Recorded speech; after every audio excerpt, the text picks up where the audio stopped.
修说表现技术了个期末的路，俺从到读书个，有的么样啊，比较比说嘞，没那个拿头呢，难打个，等到也没打住的，阿龙我出呗，技术挺细吧的，那个人包东西做个那个，就把文比如老少那个人，这个呢所以我们要讲有些呗，就来读读，大家咪来要嘛，1 2 3。那东要把那个嘞，number 1个可能图书down呢 ，Noring，number 2啊，我们来呢 Moring，number 3个打 Noble， 喏，这个类的啊，打的那，比如用起标类的，那有个的好不话的，那天嘛被挤了家，比如，都是15、16岁就那估计，比如，打的那贵嘛，Sunday school 固定。你阿弟讲啥？在那录音，眼睛里头都外国的呢。人家说他们其中啊 ，international school 下马录的，比如dia他们个咯，大的那关 free 就先到个录音的，喏，那是 KPDS 也，second year CCEU 来设比罗都等你的，你当个里亚咯，session 的比罗，都多么来内部，GD 上面来便宜多么来内部都设比罗，就是录上音，大的那关嘛咯都 music 班嘛，喏，古尼巴嘞。kuna ro kono chimuan ne ကျွန်တော်တို့ဥကြိုစားရတော့ကျွန်တော်သာသနာရေး music တာဝန်ခံဖြစ်တဲ့အကြောင်းနိုင်ငယ်မိတ်ဆက်ပေးလိုပါတယ်ဒီကနေ့ကျွန်တော်ကနံပါတ်1အနေနဲ့ယောဂအကြောင်းလေးအရင် intro ဝင်ကြပါတယ်1988နဲ့88မတိုင်ခင်ဝင်ကြမှာမြန်မာနိုင်ငံမှာလူဦးရေ1000ရှိရင်ယောဂကူးစက်ခံရတဲ့သူက40ကျော်ရှိတယ်လူဦးရေ35သန်းနဲ့တွက်လိုက်တဲ့အခါကျမြန်မာနိုင်ငံမှာမှတ်ပုံတင်ထားတဲ့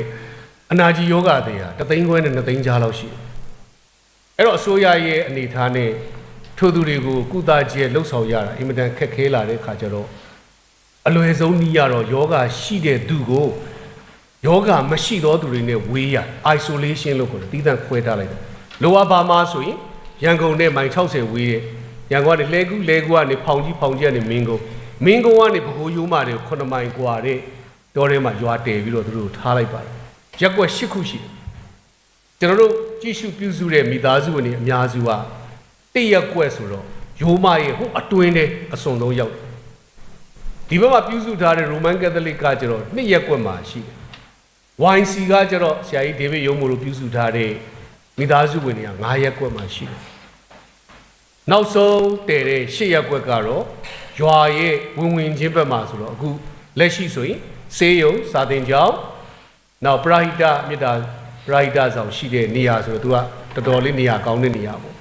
ကျွန်တော်တစ်မြင်းဆောင်လို့ခေါ်တဲ့တစ်ချင်းခွေဘုရားကျောင်းကတော့အတွင်းထဲပို့ကြပါတယ်ဒီရွာကိုမတည်ခင်2နှစ်ကာလ1989-88ဝင်းကျင်ကလေးကကျန်တော်တင်ကြိုင်းနန္ဒတော်တင်ကြိုင်းထောက်ကျစစ်တင်ကြိုင်းပါဝင်နေရာဒေသတွေမှာခုကိုရမယ်ဖြစ်နေတဲ့အနာယောဂတွေကိုချစ်ချင်းမြတ်တာအပြည့်နဲ့ဆရာတော်လန်ထုံဥဆောင်တဲ့သူဇနီးနော်အိုက်တာနဲ့ကျွန်တော်ဒီအဖွဲ့ဝင်တွေသူတို့ကိုမေတ္တာပြပြုစုပါတယ်ဒါပေမဲ့သူတို့ကဒီမေတ္တာကိုမခံစားရကျွန်တော်ပြောတဲ့စကားတိုင်းကသူတို့နှလုံးသားထဲမှာမထိခိုက်ဘာဖြစ်လို့လဲဆိုတော့ညီကိုမောင်တို့မှအရင်ဆွေမျိုးရင်းအောင်မှမိတ်ဆွေတငယ်ချင်းအရင်အောင်မှသူတို့လှည့်မကြည့်တော့ဘူးဆိုတော့တခါမှမမြင်ဘူးမတွေ့ဘူးတဲ့လူစိမ်းကသူတို့ချစ်ပါတယ်သူတို့ကိုချစ်တော့သခင်ယေရှုဆိုတာလည်းရှိပါတယ်ဆိုတဲ့လာပြောတဲ့စကားသူတို့လုံးဝလက်မခံနိုင်တချို့သောယောဂတွေဆိုရင်မောင်းထုတ်ပါတယ်တချို့တွေဆိုလို့ရှိရင်ရိုက်ခွဲမယ်ရိုက်ထုတ်မယ်ဆိုတဲ့အဆင့်ထိတချို့တွေကျတော့ဘာတန်တရားဝင်လဲဆိုတော့ငါတို့အကြောင်းပြောပြပြီးတခြားနေရာနေမြောက်ပြဆန်တောင်းမဲ့သူတွေပဲအလူတွေပြပြီးတော့ရတဲ့အလူငွေသူတို့စားမဲ့လူတွေလို့ထင်မှတ်မှားပြီးတော့ယုံကြည်ပြောင်းလဲသူတွေ2နှစ်လုံးလုံးမရပါဘူး1989ခုနှစ်မှာ isolation ဆိုပြီးတော့လိုအပ်ပါမှရှိတယ်ထို့မိသားစုအိမ်တောင်စုအားလုံးစုစုပေါင်းထောင်နဲ့ချီတဲ့မိသားစုအိမ်တောင်စုတွေလူဦးရေဆိုရင်9000 6000အနည်းဆုံးရှိတဲ့သူတွေကိုအခုပြောတဲ့ရန်ကုန်နဲ့မိုင်60ဝေးတဲ့ဘကူးရုံးမာတွေမှာရွာသွားတည်လိုက်တယ်ဆရာလန်တို့ဥဆောင်တဲ့သာသနာဖွဲ့ကမရအောင်စုံစမ်းတော့ဒီနေရာထိရောက်သွားတယ်ကျွန်တော်တို့လေခုထိစူးစမ်းပြီးတော့ကားနဲ့သွားလို့ရတယ်ဖောင်ကြီးတွေသွားလို့ရတယ်ဖောင်ကြီးကြော်တာနဲ့မင်းကုန်းကစစ်တက်နေပြီ restricted လို့ခေါ်တယ်ကန့်သက်နေဝင်ထွက်ဖို့တိတ်ခတ်ဒီနေရာကိုထုတ်ကိုထမ်းပြီးတော့စူးစမ်းပြီးတော့အနည်းဆုံး9မိုင်ဒီလိုမိုးရင်းဆိုရင်ကျွန်တော်တို့ရွှတ်ရဲပွဲတွေဒူးကောင်းလေးရောက်နွေရာသီဆိုလို့ရှိရင်ခြေမျက်စိဖုံးတယ်ဖုံအနီတွေဖြတ်သွားလို့ရွာရောက်လို့ရှိရင်တကိုယ်လုံးနီးနေတာပဲဒီလိုမျိုးသွားလာပြီးတော့သူတို့ရှိတဲ့နေရာကိုရောက်တဲ့အခါမှာသူတို့တွေကခြေလက်အင်္ဂါရှိတဲ့သူတွေကတော့တဲလေးတွေထိုးလို့ပေါ့ခြေလက်အင်္ဂါမရှိလို့မျက်စိမမြင်တဲ့သူတွေခမညာတော့တပင်လေးမှာပါလာတဲ့ဆောင်းလေးတစ်ဖက်ချီပြီးတော့ဆွဲပြီးတော့မိုးရွာလဲဒီလိုပဲနေပူလဲဒီလိုပဲအဲ့တော့ပါလာတဲ့အဝတ်ထဲဆောင်းနေစေးဝါးတွေနဲ့သူတို့ရှီရောက်အောင်သွားသူတို့နဲ့အတူတူမြေပေါ်မှာပဲအတူအိတ်စားပြီးသူတို့နဲ့ဒိုးတူပေါင်ပဲကုညီလှုပ်ဆောင်ပေးရင်းနဲ့မှာ2နှစ်ကြာမှ1991ဖေဖော်ဝါရီလမှာချစ်ချင်းမြတ်တာဆိုတာသူတို့တကယ်ခံစားရလို့မျက်ရည်ပါသူတို့ကြာဒါကြောင့်လို့အဲ့ဒီမယန်းချောင်းဆိုတဲ့ချောင်းလေးထဲမှာဖေဖော်ဝါရီလဆိုရေကတောင်ဆုံးလောက်တောင်မရှိတော့တဲ့ရေလေးထဲမှာသူတို့နှစ်ချင်းမင်္ဂလာပေးရင်းနဲ့မှာယုံကြည်ပြောင်းလဲသူတွေစရ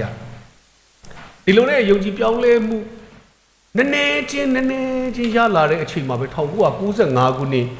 ဇူလိုင်လ16ရက်နေ့မှာဆရာကတော်တော်အဲ့ဒါအဲ့ဒီ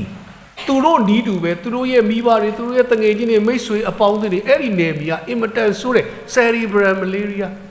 ဖြားပြီးဆိုအုတ်တောက်ထဲတန်းပြီးတော့ပိုးဝဝင်တာကိုခါနေတဲ့သူတွေအာဟာရလည်းကောင်းကောင်းမစားရတာဒီယောဂနဲ့တည်လိုက်ကြတာတဖြုတ်နော်ကာလာဝင်ယောဂနဲ့တည်ကြတယ်အာဟာရမပြည့်လို့တည်ကြတယ်အများကြီးဆရာကတော်လည်းအဲ့နေမြာနေမြာနေအဲ့ဒီမလေးရရပြီးတော့တတိပါလစ်သွားလိုက်တာ9ရက်လုံးနောက်ဆုံးဆရာတော်လန်းထုံးကဘုရားသခင်ရဲ့အလိုတော်ဝန်ခံဆုတောင်းတတ်ထားတဲ့ဈေးပိုက်တွေပါဖြုတ်ပြီးတော့တဖြည်းဖြည်းနဲ့သူအသက်ကုန်သွားပါဒီအခါမှာပဲတရွာလုံးကျွတ်ပဲငါတို့နဲ့အတူတူဒီလိုနေထိုင်စားတော့လောက်ကင်နဲ့တည်သွားပါလားဆိုတဲ့အချိန်ကြာမှာအောင်းဝယ်ကောင်းတယ်1995ဇူလိုင်မှာဆရာမဘုန်းတော်ဝင်စားတယ်96ဒီဇင်ဘာမှာယုံကြည်ပြောင်းလို့100ရဘုရားသခင်ရဲ့အောဝယ်အလုတ်လုတ်ချက်လူတွေရဲ့အမြင်မှာတော့ဝမ်းနည်းစရာပဲဆရာလန်တို့ကိုယ်တိုင်သူတို့ရှီယာကူးတဲ့ TB ယောဂကူးခံရတယ်ဟာအတက်ကို1994မှာ Christchurch မှာတရားဒေသနာဟောရင်းနဲ့နောက်ပြန်လန်ကြတဘာပတိကတော့ဒီဖက်ထားပြီးဆရာနားလိုက်ပါအောင်ဟာကျွန်တော်ခဏလေးနော်ရှူသေးဘူးလေးရှူပြီးတော့ခဏနာမယ်ပြီးတာနဲ့မပြီးအောင်ဝင်ငါချက်ကိုဝင်ငါပြီးတော့ဟာအတက်ကိုခံစားရတဲ့သူဖြစ်ပြီမယ်သူကတော့ဘုံတော်မဝင်စားပြီလေသူဇနီးတဲ့မာချာကြီးဗျာအင်မတန်ထောင်မောင်းချောနော်အိုက်တာ40နဲ့တနစ်ကျော်42နှစ်ထဲပဲရှိတယ်ဘုံတော်ဝင်စားခဲ့ရဒါပေမဲ့ပမာကျမ်းစာရဲ့အဖြစ်ယောမဩရစာခန်းကြီး7နှစ်15မှာပါပြောလို့ဝမ်းမြောက်တော်သူတွေနဲ့တူဝမ်းမြောက်ခြင်းကို၎င်းငိုကြွေးတော်သူတွေနဲ့တူငိုကြွေးခြင်းကို၎င်းပြုကြလောလို့ပြောတဲ့ထိုအမိန့်စကားကိုလှုပ်ဆောင်မှုရဲ့အသက်ရှင်သောဖခင်ရဲ့အလုံးလုံးဆောင်မှုကြောင့်ယုံကြည်ပြောင်းလဲသူဟာထိုကာလတိုလေးမှာပဲယာနဲ့ချီပြောင်းလဲတယ်ဆရာဒူတောက်ပြီးတော့ဆူတောင်းခဲ့တယ်တရားပြည့်တာနဲ့ကျွန်တော်ကိုလည်းမခေါ်ပါဘူးဖေရိလမှာယုံကြည်ပြောင်းသူ200ရပါတယ်2000ခုနှစ်ဖေရိလအသိန်းတော်တစ်ပါးဖြစ်တယ်2000ဒီဇင်ဘာ6ရက်နေ့မှာတော့ယုံကြည်ပြောင်းလို့သူ229ယောက်ရတဲ့အချိန်မှာပဲဆရာလန်တို့ကိုယ်တိုင်တတိယအကြိမ်မြောက်ဟာအတက်ရပြီးတော့ဘုံတော်ဝင်စားခဲ့ရတယ်သူကိုယ်တိုင်လက်မှတ်ထိုးပြီးတော့အလူရှင်တွေဝိုင်းလူတဲ့အရာနဲ့သာသနာဝင်းထဲမှာဖွင့်ပြရေးဆောင်စေကမ်းပါတယ်ကျွန်တော်တို့သင်တန်းခမ်းမပါတယ်မူဂျိုကျောင်းဆောင်ပါတယ်စာကြည့်တိုက်ပါတယ်ဒီအဆောင်ကြီးအတွက်သူများလှူတော်သူလုံးဝပက်နဲ့ပဲရိုက်သွားလိုက်ရတယ်သူဘာမှမမြင်သွားမတွေ့သွားနော်ဒီရပြီးတော့ကျွန်တော်တို့သာသနာမှာဒီဘက်ကဒေါက်တာဝေအောင်ခင်ပိုးအန်ကယ်ဦးမင်းတို့ကဝါသနာပါတော့ကျွန်တော်တို့လိုက်လေဆရာတို့ဒီတောကြိုတောင်ကြားထဲမှာကိုအထုပ်ကိုထမ်းခြေချင်းနဲ့သွားတယ်ကျွန်တော်မှကားနှစ်စီးရှိတယ်တစည်းကိုစက်ကပ်မယ်နော်သူများတဲ့ဈေးတဝက်နဲ့သာသနာအလူဝင်ကြိုက်တယ်လို့ပြီးသူလက်ခံတယ်ဆိုပြီးတော့အဲ့ဒီကားလေးတောင်ဆရာလန်တို့မစည်းသွားရသူ့ကိုစက်ခံနဲ့တွဲဘက်တောင်နဲ့ဆရာမနတ်မူတန်းတော့6လလောက်ကားစီးသွားရတယ်ဘာကြောင့်လဲဆိုတော့ဆရာဘုံတော်ဝင်စားပြီးအဆောက်အုံလဲဆောက်သာသနာကားလဲရဆရာမနတ်မူတန်းကနောက်ထပ်6လအကြာ2001ခုနှစ်မေလ29နေ့မှာသူလဲအဲ့ဒီကမလေးရီးယားနဲ့တပတ်လုံးတတိလေးလေးရဲ့ဘုံတော်ဝင်စားခဲ့ရတယ်အဲ့ဒီတော့1988ဝန်းကျင်မှာလူကြီး1000ရှိယောဂကူးဆက်တာ40ကျော်ယောဂတဲ့1000ခွဲ2သိန်းခွဲ2သိန်းလောက်ရှိထားတဲ့အနေထားနေ isolation လုပ်လိုက်တဲ့လူတွေတဖြုတ်ပြီးတဖြုတ်ယောဂပြင်းထန်တဲ့သူတွေသေသွားလိုက်ကြတာ2003ခုနှစ်မြန်မာနိုင်ငံ WHO ကိုစာရင်းတင်ပါတယ်မြန်မာနိုင်ငံမှာလူဦးရေ1000ရှိရင်ယောဂကူးစက်တဲ့သူ4ယောက်ရဲ့အောက်ကိုရောက်တဲ့အတွက်ငကိုထက်10ပုံ1ပုံရဲ့အောက်ကိုရောက်သွားတဲ့အတွက် under control ထိန်းချုပ်နိုင်ပြီ pandemic ဆိုတဲ့နိုင်ငံတစ်ခုလုံးအတိုင်းအတာစိုးရင်ရတယ်အနီရောင်စိတ်မဟုတ်တော့ဘူးထိန်းချုပ်နိုင်ပြီဆိုပြီးတော့တင်တာကိုဒီကနေ့ပညာတတ်အတိုင်းဝိုင်းဟာစဘယ်လိုမျိုးခိုင်လဲမြန်မာနိုင်ငံမှာ2003ကလေးကအနာကြီးယောဂလုံးဝမရှိတော့တာတွေကိုခမားတို့ကအခုချိန်ကြီးလှုပ်ရှားနေလုံးလားလို့ကျွန်တော်တို့မှအပြောခံရပါတကယ်ဟုတ်ပါတယ်ကျွန်တော်မယန်းကြောင်းသာသနာဝင်းထဲမှာယောဂတဲ့အသစ်ဆိုတာ2004မှာမောင်အောင်မြင့်ဆိုတဲ့နောက်ဆုံးကလေး16နှစ်သားလေးနောက်ဆုံးတွေ့ချင်းနောက်ပိုင်းမှာအဲ့ဒီ isolation area မှာယောဂတဲ့အသစ်လုံးဝမရှိတော့ဘူးအားလုံး negative တွေဒါပေမဲ့ကျွန်တော်တို့မှာရန်ကုန်လိုမြို့ကြီးရဲ့မြို့လေကောင်းနေရာတွေစင်ချီဘုံနေရာတွေလှိုင်သာယာလိုနေရာဟိုးတကုံစိတ်ကန်းနေရာတော်တော်များနေယောဂတဲ့အသစ်တွေတယောက်ပြီးတယောက်တချို့ဆိုပုံရှိုးကွယ်ရှိုးနော်ဆရာမစီဝါဆိုကောင်းကောင်းကျွန်တော်တို့နော်ဝိုင်းလို့ရင်းနဲ့သူတို့ကောင်းကောင်းအတွေ့အကြုံရသွားတယ်ဘယ်မှာရလဲလှိုင်သာယာကျူးကျော်ဘက်ကနေတဆင့်ယောဂဖြစ်တာကိုပုံရှိုးကွယ်ရှိုးလူသိမခံပဲနဲ့နော်ရှက်တန်းကြောင်းသားလေးဘွားကလေးကပုံရှိုးနေတဲ့ကလေးကဟိုးအုတ်ကန်နားမှာရှိတယ်နော်တနက်ချောင်းကိုအသင်းတော်နားလေးမှာသွားပြန်တွေ့ဘယ်သူနဲ့မှအတွေ့မခံဘူးအဲ့မှာရှိတဲ့သင်္ယုတ်ဆရာအောင်တော့အတွေ့မခံတဲ့ကလေးကဘုရားသခင်အလိုတော်ပဲအံ့ဩစရာဆရာမတော်စီဝါတော့အဲ့ကလေးကပထမအောင်ဆုံးစအတွေ့ခံဆရာမတော်စီဝါပြီးကျွန်တော်ပဲကျွန်တော်တို့အတွေ့ခံပြီးတော့သူ့နှလုံးသားထိသွားတဲ့အရာကကျွန်တော်ဆူတောင်းပေးရင်းနဲ့ကလေးပခုံးဖိတ်နေဒါဘုရားသခင်အလိုရှိလို့သာဘာမှမဆိုင်နဲ့မင်းလိုလှိုင်သာဟိုအဝေးသမားနဲ့ငါတို့နဲ့လာတွေ့ချင်းအခွင့်ကိုဘုရားပေးတာမင်းယောဂါကိုကုစေခြင်းလို့ပေါ့အဲ့ကြမှာကျွန်တော်ကုပါမယ်ဆိုတာဖြစ်တယ်ဒါပေမဲ့ကျွန်တော်တို့မှာကားလည်းအစင်သေးအကုန်ပါလာတော့မှဘာပြောလဲဆိုတော့ဒီနေ့တော့မဟုတ်ဘူးဟာတားရဲ့ကားတစ်စီးကိုပြင်ဆင်ခေါ်ယူလာတာလွယ်တာမဟုတ်အစစရအကုန်လုံးမင်းတို့အကုန်ပြင်ဆင်အကုန်ယူလာခဲ့ပြီမင်းမြန်မြန်ကုလေမင်းနဲ့အတူနေတဲ့အခုလေဖြတ်ထားတဲ့မင်းရဲ့အတော်ယောက်ျားအစယောဂကုစက်တာတွေတတ်တာသွားမင်းမင်းကယောဂကိုမင်းတယောက်တည်းခံစားပြီးတော့မင်းကိုယ်တိုင်ပဲအသက်ဆုံးတိုင်ဒီယောဂနဲ့ပြီးသွားမယ်မင်းထင်တာမဟုတ်ဘူးမင်းရဲ့ချောင်းဆိုးလိုက်တဲ့မြနှာချီလိုက်တဲ့မြမင်းပတ်ဝန်းကျင်ကိုယောဂဘူးမင်းကဖြတ်နေတာဒီပတ်ဝန်းကျင်ဒီနေရာလုံးဒီယောဂကြောင့်လူတွေကတစ်ချိန်ချိန်မှာသူတို့ weak ဖြစ်နေတဲ့အာဟာရအားနေတဲ့ချိန်အေးတွေသိပ်ပြက်ပြီးတော့နေမကောင်းတဲ့ပြီးအချိန်ကျဒီယောဂဒဏ်ကြောင့်အဲ့လူကကုဆက်ခြင်းခံရလိမ့်မယ်သူသဘောပေါက်ဒါပေမဲ့ဒီနေ့တော့မကုသေးဘူး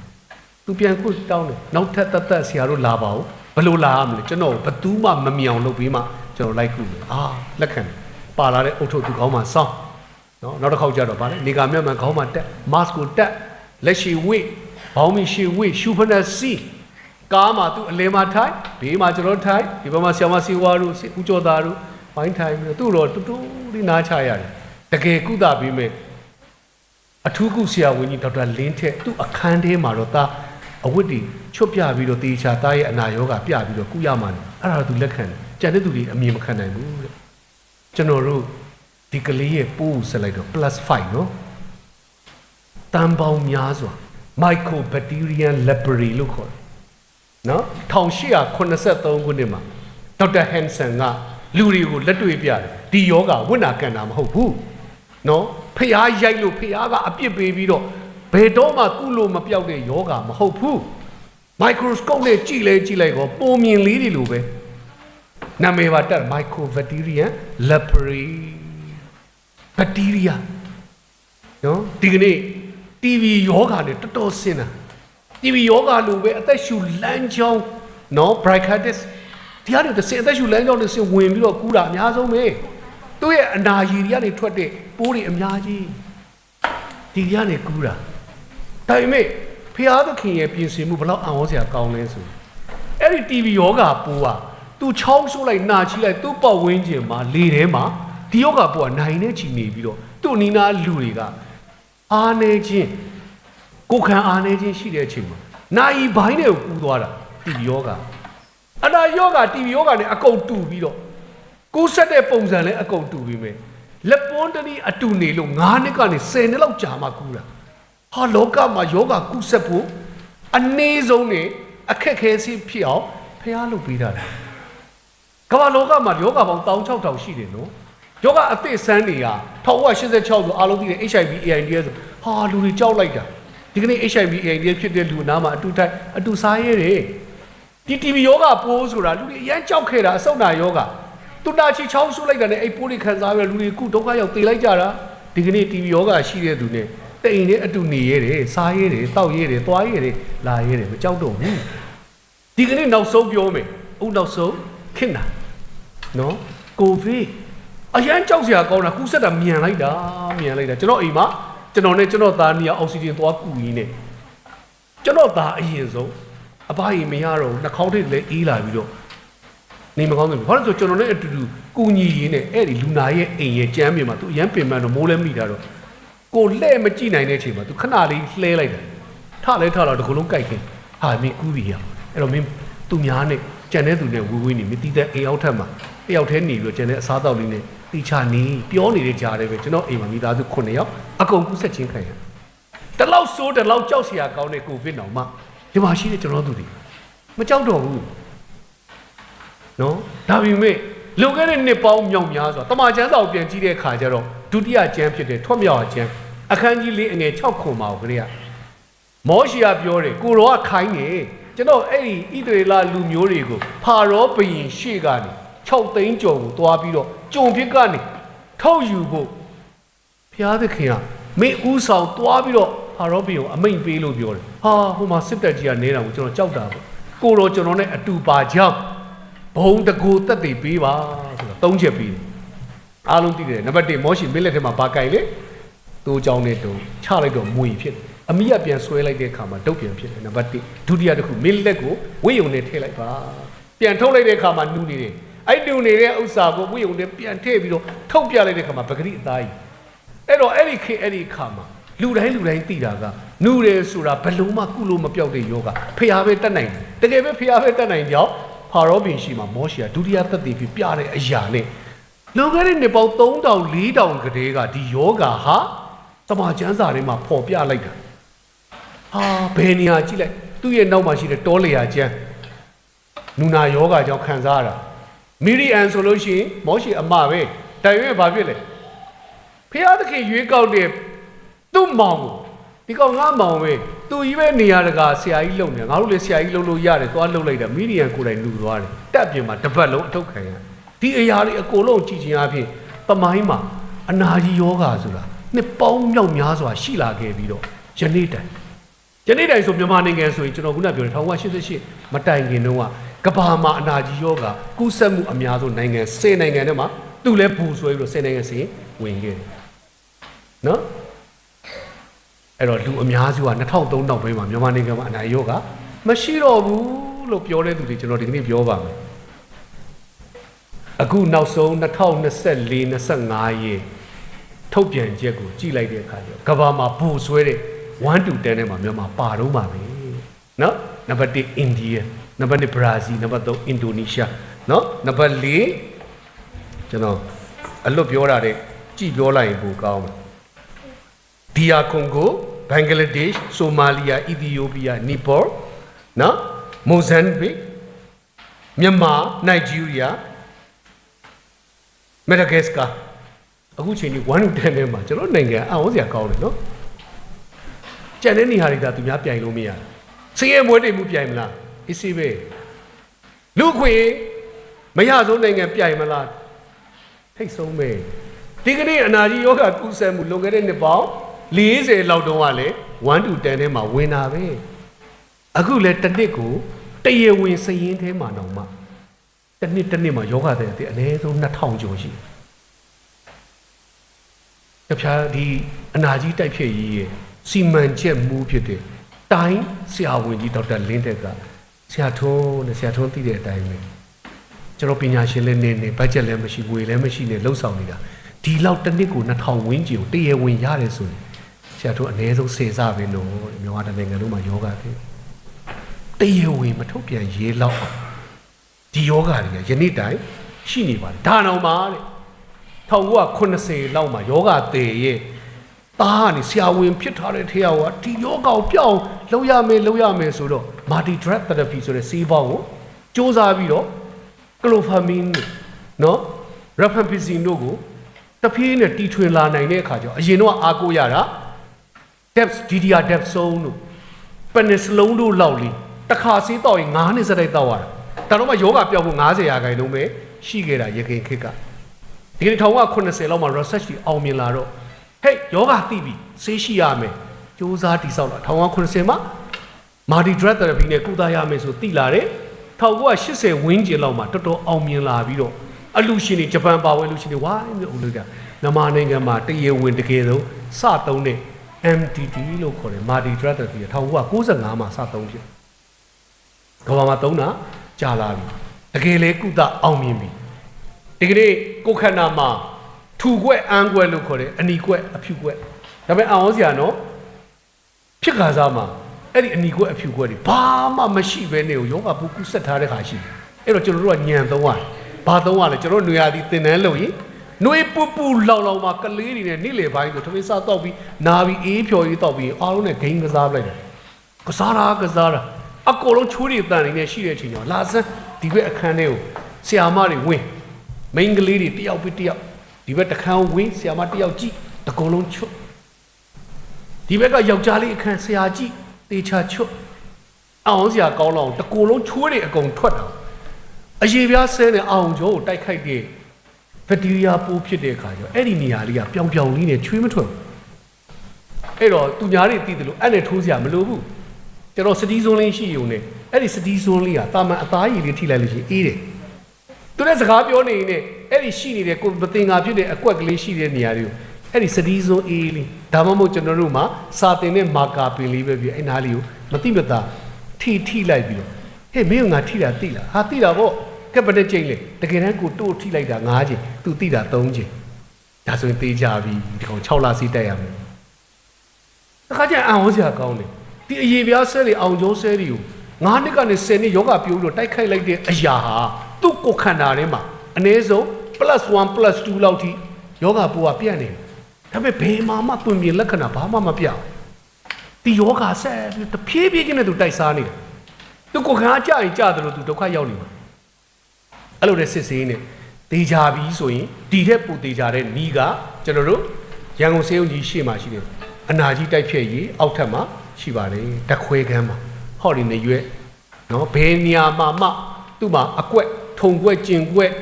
အန်းကွက်လေးတွေရှိရင်တော့အရှိတဲ့အရာလေးကိုအသားလေးချစ်ယူပြီးတော့ microscope နဲ့တခွဲခန်းမှာစစ်ဆေးလို့ရတယ်အဲ့ဒါဘာမှမရှိဘူးဆိုရင်တော့နေရွက်ကလေးမှာအသားစားလေးချစ်ယူပြီးတော့အဲ့ဒီဟာလေးကိုကျွန်တော်တို့ဆက်လိုက်တဲ့အခါမှာအခါနဲ့ရာဂိုင်နှုန်းဘယ်လောက်ဆိုရင် +1 ဘယ်လောက်ဆို +2 အမြင့်ဆုံးကတော့ခုနပြောတဲ့ စောချစ်ကို +5 ဒီကနေ့ကုသကျဲ2နှစ်နဲ့8လရှိပြီဒီကလေးအခုသူ +3 တိကြံလေးတွေဟာသူကိုခန္ဓာထဲမှာဒီပိုးတွေဘယ်တော့တောင်းချမ်းပြီးဒုက္ခဒါပေမဲ့တခုတော့ရှိတယ်သူ့ဆေးတိုက်လို့တလပြည့်သွားယောဂဘောအားပြုတ်တယ်သူများတော့မကူတော့ဒါကြောင့်လေသူတစ်ပါးနဲ့လက်ပွန်းတနည်းနေနိုင်တယ်စားနိုင်တယ်ဒီကနေ့ကမ္ဘာလောကမှာရှိနေတဲ့ထို့ယောဂနဲ့ပတ်သက်၍ဒီကနေ့သိပ္ပံပညာရှင်တွေက1883ကျမှဒီယောဂကတယောက်ကနေတယောက်ကူးဆက်တဲ့ယောဂလို့တရားဝင်သိတာဒါပေမဲ့ဘုရားသခင်ကတမန်ကျမ်းစာမှာဖော်ပြတာကဝိပ္ပယကျမ်းအခန်းကြီး73မှာ59ချက်ရှိ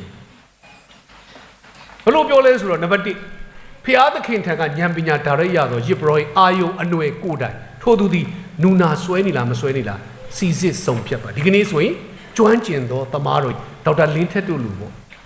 နော်တိုင်းရရှိကျွန်တော်ဆရာစောလို့ခေါ်တဲ့နော်ဒီဆရာတို့လူမျိုးပေါ့နှစ်ပေါင်း30ကျော်လောက်အတွေ့အကြုံနဲ့ပညာရရှိထားတဲ့သူကတည်တည်ချာချာစီစစ်ရမယ်တာမန်လူကဟာဒီလူကြီးနူနေတယ်ဒီလူကြီးငါအနားမနေခြင်းပါဘူးဒီကနေ့မြန်မာနိုင်ငံပါဝင်ကမ္ဘာနေရာတော်တော်များမှာအောစရာကောင်းလောက်နူနာယောဂမဟုတ်ဘဲနဲ့ခွဲခြားဆက်ဆံခံရလို့ trauma ရနေတဲ့သူတွေအများကြီးတွေ့ရပူပူနွေ့နွေ့ပဲပြီးခဲ့တဲ့လာကမှာကျွန်တော်အိမ်မှာ2လ3လစီးလာကုသွားရတယ်ဟိုးပလောဝဘက်ကနေလာရတာနော်စစ်တီဖြစ်တော့ဟိုးပခုတ်ကူဟိုးဘက်ကိုပတ်ပြီးတော့ကျွန်တော်ရှီကိုရောက်အောင်လာခဲ့ရတယ်လမ်းစည်းရိတ်တွေလာက10သိန်းကျော်ကူဒီအမျိုးသမီးလေးကိုတကယ်တမ်းစစ်လိုက်တော့ဘာအနာကြီးယောဂါမို့သူကို ကိုခန္ဓာမှာအမဲကွက်ဒီနဲ့လူတွေကယုံပြီးတော့သူ့ကိုပြစ်ပယ်ထားတဲ့သူဒီကနေ့စစ်လဲစစ်လိုက်တော့စေးမားပြီးတော့နော်စေးရဲ့ side effect နဲ့ poison ဖြစ်ပြီးတော့အကြီးပြားမှာပြဿနာရှိတာနော်ဒီစေးကိုလုံးဝရှောင်မယ်ဒီမတည့်တဲ့ရောက်ရှောင်မယ်တဖြည်းဖြည်းနဲ့အစာအာဟာရကောင်းကောင်းလေးမှန်မှန်စားမယ်ကိုယ်လည်းလှုပ်ရှားလုပ်မယ်ပုံမှန်ချွေးထွက်မယ်ဆိုလို့ရှိရင်သူတဖြည်းဖြည်းနဲ့တကယ်ပဲကျွန်တော်အိမ်မှာဒီဓာတုဗေဒအစိတ်နဲ့ပတ်သက်တဲ့စီးရဲ့အစိတ်ဖြေတဲ့ခါလေးနည်းနည်းပါးပါးပေးပြီးတော့အိမ်မှာကျွန်တော်အတူလုပ်ပြီးတော့ဟို channel မှာလိုက်ပြီးတော့ပေါက်တူးပေါက်တယ်သူချွေးထွက်တယ်တဖြည်းဖြည်းနဲ့သူအမဲကွက်လေးချက်ရော့အာမအနာကြီးယောဂမဟုတ်ဒါပေမဲ့လူတွေကစီးရင်နေသူ့ရှေ့မှာမင်းလာစာပြူစုကတရုတ်ဆရာကိုယ်တိုင်ကကျွန်တော်အကူအညီတောင်းတယ်ဆရာကြီးအသိန်းတော်မှာလဲကြုံတဲ့နေရာဝင်ထိုင်ဝင်သွားနေဒီကောင်မလေးတကူလုံးခေါင်းကနေစပင်းနေလည်းမရှိတော့ဘူးအကိုအကြီးတရွှဲနဲ့ဆရာရဲ့ဒီလောက်နူနေတဲ့သူဆရာတို့အနူနဲ့ပတ်သက်တာလောက်တာဆရာတို့လာခေါ်ပေးပါခေါ်မယ်ကိုယ်တိုင်ခေါ်တယ်ကျွန်တော်တို့တမိသားစုလို့အိမ်ဂျိုကုန်းအိမ်မှာလဲနေတယ်တိုက်ကြီးကခြံမှာလဲအတူနေတယ်8 လကြာစစ်လိုက်တဲ့အခါကျတော့ fungus ဆိုတဲ့မှုယောဂဘာမှအနာယောဂမဟုတ်အနာယောဂဖြစ်လိုက်စမ်းကွာစေးဆိုရင်အလကားရ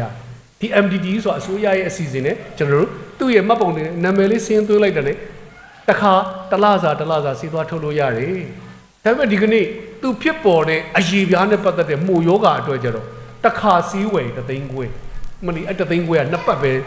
တောက်ရလင်းရတယ်နော်သူရှိမှဆိုမထုလန်ရွှေကျင်းတာဗဒါသုံးတဲ့ခါကျတော့ကိုခန္ဓာအယိုးစစ်တဲ့ကိုဒီ heavy metal လို့ခေါ်တယ်ဗဒါကစိတ်ဝင်ရင်းနဲ့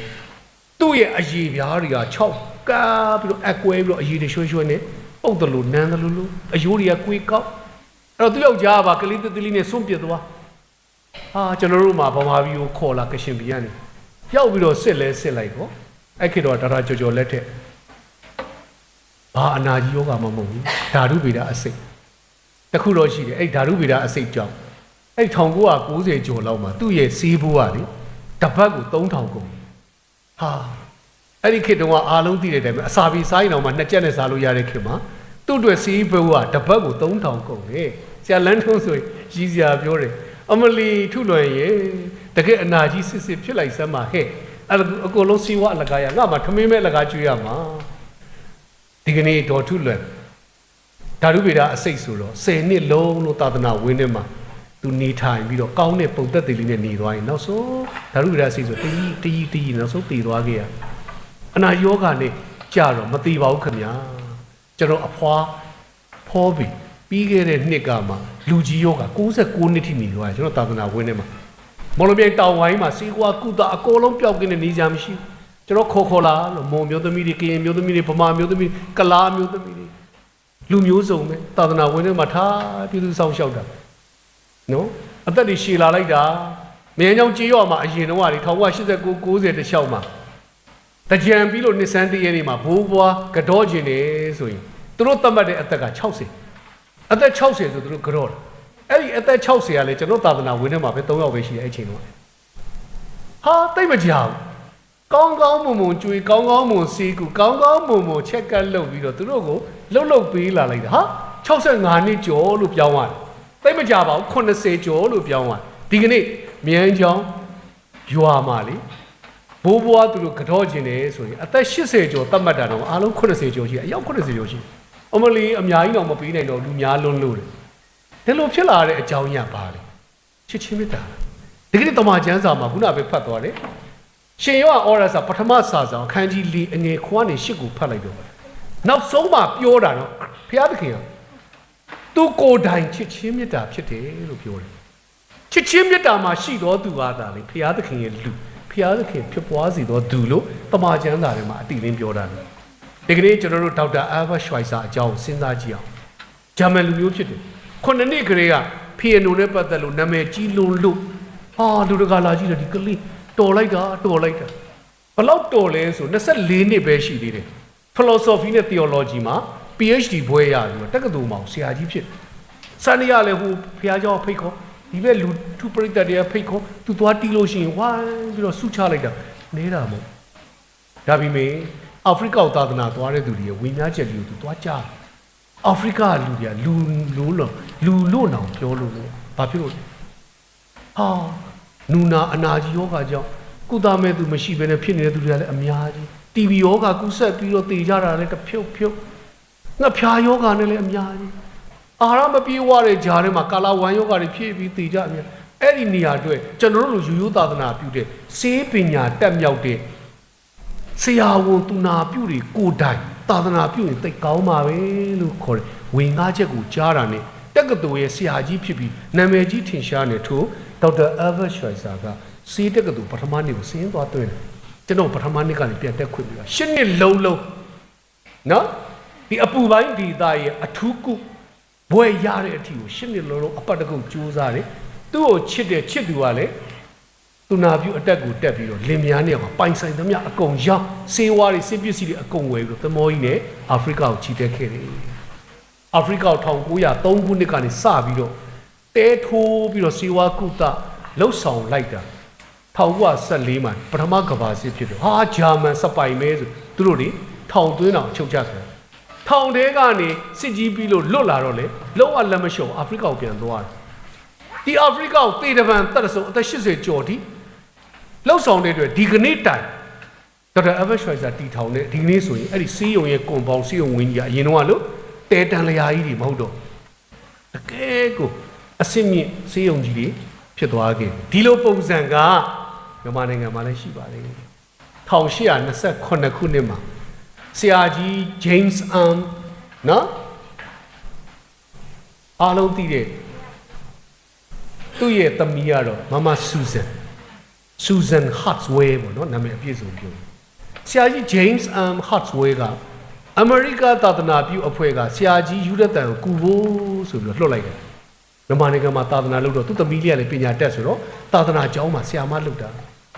ဒါပေမဲ့နှလုံးသားမှာအင်မတန်ကိုချစ်စရာကောင်းတဲ့ဘုရားသခင်ရဲ့မေတ္တာတွေပြည့်နေတဲ့အခါကျတော့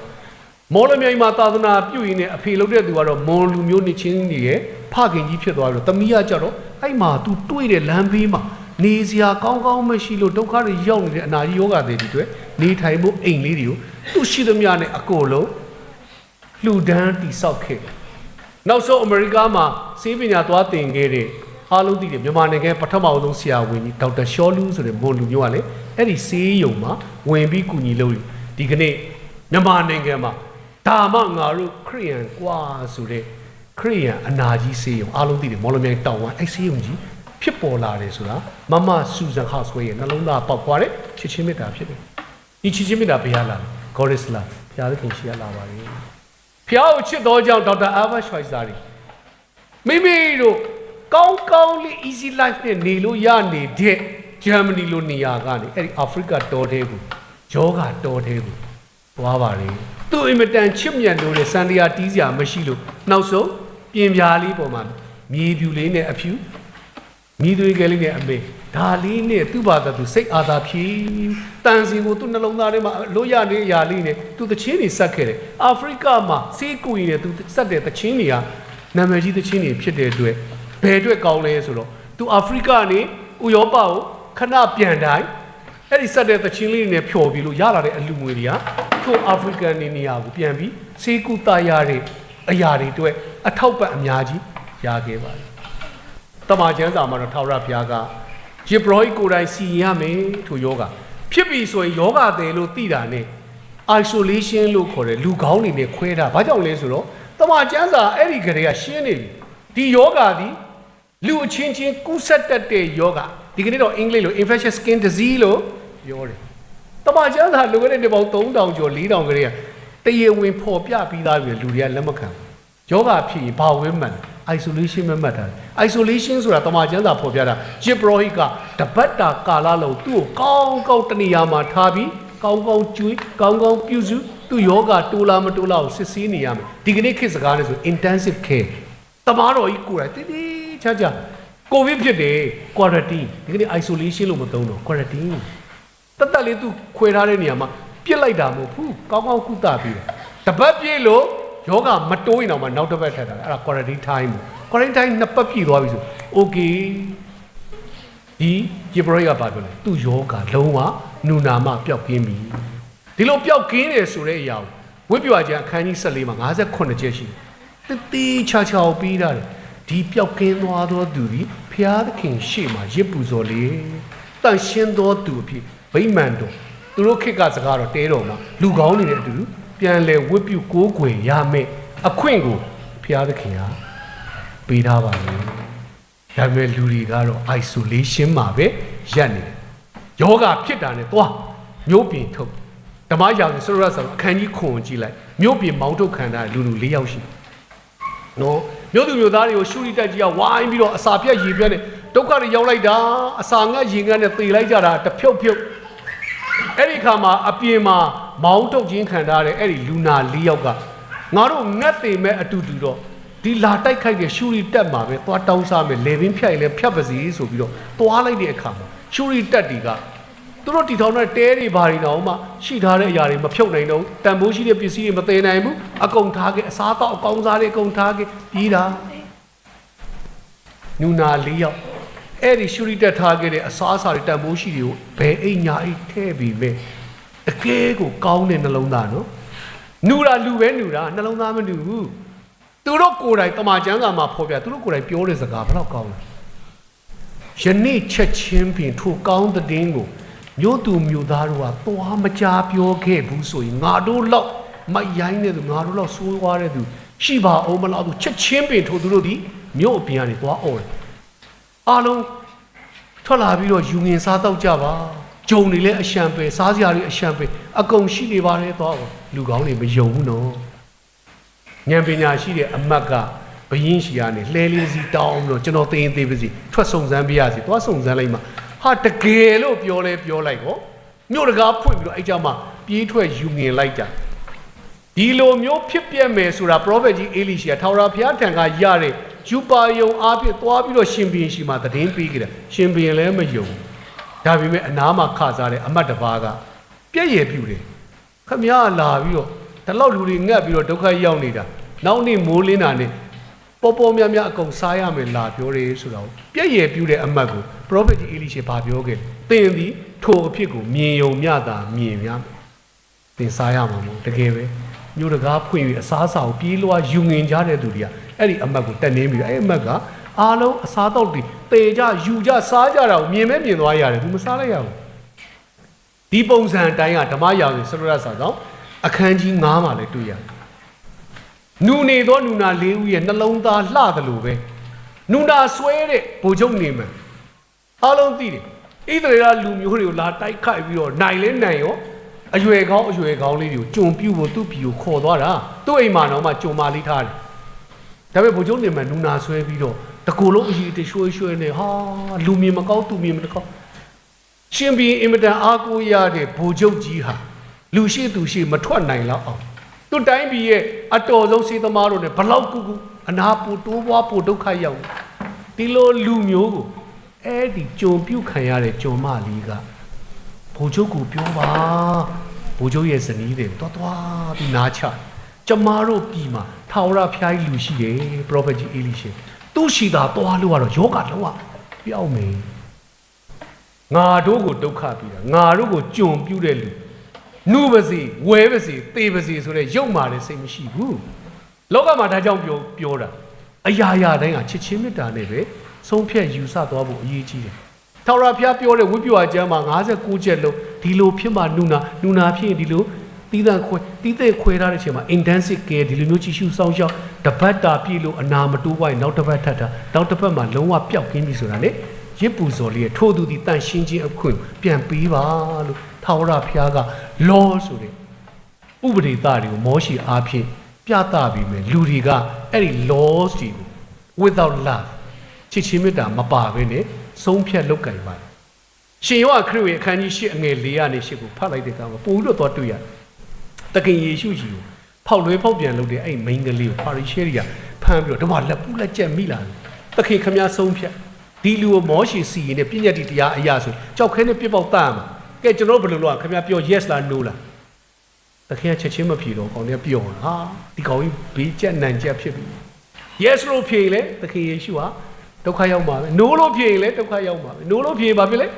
ထာဝရဘုရားကိုယ်တိုင်ချမှတ်တဲ့ပြည့်ညတ်တီတရားကိုစန့်ကျင်တော်သူ တခင်ယေရှုတော်မှာကြောက်ခဲနဲ့ပေါက်ပြီးတော့တတ်အောင်ပါဒါပေမဲ့တခင်ကခေါင်းလေးမောတခိုးလေးပဲပြောတယ်သင်တို့တွင်အပြစ်ကင်းစင်သောသူကစတင်ပေါက်ပါကြောက်ခဲတွေအကုန်ကင်ပြီးပြီပြစ်ပေါက်မဲ့တတ်မဲ့သူတွေအားလုံးကပြန်ဆင်ခြင်းတော့ဒီကနေ့ကျွန်တော်ကိုယ်တိုင်ပြန်စဉ်းစားပါကုသိုလ်ဟာကုသိုလ်ကြိုက်တဲ့လောက်လုပ်ပါကုသိုလ်တပည့်လောက်ပဲရငရေကတပည့်သားလောက်ဖြစ်နေတာပြစ်တော့မဲ့ခဲအပြစ်ကင်းသောသူစပေါက်ပါအဲ့ခဲလုံးကျသွားပြီတယောက်ပြီးတယောက်ထို့လူတွေအကုန်လုံးကွဲသွားတယ်ဒါပေမဲ့အဲ့ဒီအပြစ်ရှိတယ်ဆိုတဲ့အဲ့ဒီအမျိုးသမီးလေးကလေဟာကောက်ပြစ်တတ်မဲ့သူတွေမရှိတော့ဘူးလွတ်ပြီးကျွတ်ပြီးဆိုထွက်မပြေးသွားဘူးအံ့ဟောစရာဘယ်လောက်ကောင်းလဲသခင်ယေရှုအနာလေးမှာပဲထားပြီးတော့တိုးရှိုတောင်းပန်ပြီးနေသခင်ကတင်းရဲ့အပြစ်ကိုငါမစီရင်ဘူးဒါပေမဲ့အရေးကြီးတဲ့အချက်ကိုပြောတယ်နောက်တစ်ဖန်အပြစ်မလုပ်တော့နေဒီကနေ့ကျွန်တော်တို့အားလုံးလူသားအားလုံးအပြစ်လုပ်နေကြဟာငါတော့ကြက်တုံလေးတဒက်စာလောက်လုပ်တာပါငါတော့ရေလေးတပေါက်စာပါ तू ကတော့တခါလေချောင်းကြီးမြစ်ကြီးလောက်အပြစ်လုပ်တာလေဘာရပတ်လို့ဗောလူတွေတတ်အမျိုးမျိုးနော်ငါတော့ဒီလောက်မှအပြစ်မကြီးတာမဟုတ်ဘူးကြားသခင်ရှိမှာအားလုံးကအပြစ်နဲ့ညှဉ်းနှွမ်းနေတဲ့သူတွေပဲဒါပေမဲ့ဖခင်ကအခွင့်အရေးပေးတယ်ငါအပြစ်တင်တို့ကိုမစီရင်ဘူးတင်တို့မှာရှိသောအပြစ်တကာတို့ဒီဂရိပါကဲသို့ညီတော်လေမိုးဝင်းကဲသို့ဖြူစင်စေမယ်ဆိုတဲ့ဂရိကိုခရစ်တော်ကိုယ်တိုင်ပြီးကိုယ်တိုင်အသက်ဆုံးအသွေးဆုံးပြီးအောင်စရာကောင်းတယ်နော်ဝိပဿနာကျမ်းအခန်းကြီး14:59ချက်မှာပြောခဲ့တဲ့ထိုအပြစ်ကနေကင်းစင်ဖို့ရာပြုရမယ်အပြစ်ဖြေရာရစ်ဟာသခင်ယေရှုကိုယ်တိုင်လက်ဝါးကားတိုင်းမှာအားလုံးရဲ့လူတွေအားလုံးရဲ့အပြစ်ကိုဖြေလို့တဲ့ပုံစံနဲ့တပုံစံနဲ့သွားတွေ့ရတယ်နော်ဘာကြောင့်လဲအဲ့မှာသုံးတာဟုတ်တုတ်ပင်ညွန့်လို့ RS တက်သားနီမောင်းသောကျိုးလို့ဆိုတဲ့အချက်လက်တွေအကုန်လုံးကခရစ်တော်ရဲ့လက်ဝါးကားတိုင်းအရာအကုန်လုံးပြန်ပါတာတွေ့ရတယ်ဒါကြောင့်မလို့ဒီကနေ့ခရစ်တော်ကိုယ်တိုင်ကခုနဖတ်တဲ့ရှင်မာသက်8:4မှာဆိုနူနာဆွဲတဲ့သူကပြတ်ဝဲပြီးတော့တကယ်ဆိုတခင်နာကိုမလာရေးဘူးနော်တကယ်နူနာဆွဲတဲ့သူကလူကောင်းနေအတန်ကြားရင်တော့မှအဝေးကနေ unclean ကျွန်တော်တို့ကမတန်ပါဘူးဟာနူနေပါလေဒီနားမလာပါနဲ့လမ်းပြီးအတန်ပေးပြီးတော့သတိပေးရတယ်သခင်ရှုလေသခင်သာအလိုရှိကျွန်တော်ကိုပျောက်စေပါတန်ရှင်းစေပါကိုတော့ဘလို့အလိုရှိလဲကြည့်လိုက်တော့အင်္ဂလိပ်ကျမ်းစာမှာဆိုပိုးပြီးရှင်းလင်းတယ်ထိုနူနာယောဂရှိတဲ့သူသခင်သည်ပွေဖက်တယ် touch ထိတွေ့တယ် hug ဖက်ရန်နှုတ်ဆက်ပြီးတော့သူ့အနာယောဂတွေကိုပျောက်စေရုံတင်လားဆိုတော့မဟုတ်ဘူးတန်ရှင်းခြင်းအမှုတင်းရဲ့အရေးပြယေဘရဟိကိုပြပါတန်ရှင်းခြင်းအမှုကိုရစ်ပူဆိုလေတင်းသည်တကယ်လူကောင်းနေလို့ဗိမာန်တော်ထဲမှာပြန်၍အပေခံသောဘဝကနေအစီခံလူသားဘဝကိုပြန်ရောက်စီလို့တဲ့ခရစ်တော်ဖြစ်တယ်ဆိုတာတွေ့ရဒါကြောင့်လေမဿဲ25:40ဆိုတာကျွန်တော်တို့မယန်းကျောင်းအနာကြီးသာသနာရဲ့သင်ကျမ်းစာသင်တို့တွေအငယ်ဆုံးသောသူတယောက်အားပြုကြသမျှငါအားပြုကြပြီအငယ်ဆုံးသောသူဆိုတာဘာလဲကြည့်လိုက်တော့မိုးသိပ်သောသူရင်ငတ်သောသူအဝတ်ချီးစီးရှိတဲ့ဧည့်သည်အာဂန္တုအနာရောဂါတွေဆွဲတယ်ထောင်ထဲမှာနေရတယ်6ချက်စိတ်အင်ဝမ်းနဲ့ပြည့်စုံတဲ့သူကိုကြည့်လိုက်တော့ဟာအနာကြီးယောဂတွေကိုသွားတွေ့ရတယ်ကောင်းကောင်းမစားရပါနော်ပြီးတော့တန့်ရှင်းတဲ့ရေကောင်းကောင်းသူတို့မတောက်ရပါဝတ်စရာအဝတ်စားကောင်းကောင်းမရှိပါသူတို့မှာကိုယ်ပိုင်မရှိတော့ဧည့်သည်အာဂန္တုလိုပဲကြုံတယ်လို့နေရပါတယ်အနာယောဂါတွေကလည်းကျွန်တော်တို့1989ကနေ2002-3လောက်ထိသူတို့ဂျားထဲမှာကျွန်တော်နေတဲ့အခါမှာလူတွေကအသက်ရှင်နေအသက်ရှူသူတို့ရှူထုတ်လိုက်တဲ့အနံ့တွေကအပုပ်နဲ့1000ဟာတာမန်ကြွက်ပုတ်ကြက်ပုတ်တဲ့ဆယ်စားမကပါဘူးလူရဲ့အသားကြီးပုတ်နေတဲ့အနံ့အင်မတန်ဆိုးတယ်သူတို့ဂျားထဲမှာကျွန်တော်အတူနေသူတို့နဲ့အတူစားသူတို့နဲ့အတူအိတ်နိုင်နေအော်စရာဘယ်လောက်ကောင်းလဲအဲ့လောက်ပုတ်နေတဲ့ဂျားထဲမှာကျွန်တော်အိတ်နိုင်တယ်ဒီအရာကလုံယူလို့မရဖျားပေးတဲ့ကောင်းကြီးပဲဟာလူတိုင်းဒီလိုဖြစ်ရမယ်လို့သွားပြောလို့တော့မရနော်ကျွန်တော်တို့တမင်သက်သက်ကြီးဟာဒီလူတွေကိုငါချစ်လွန်းလို့သွားလုံနေတာမဟုတ်ဘူး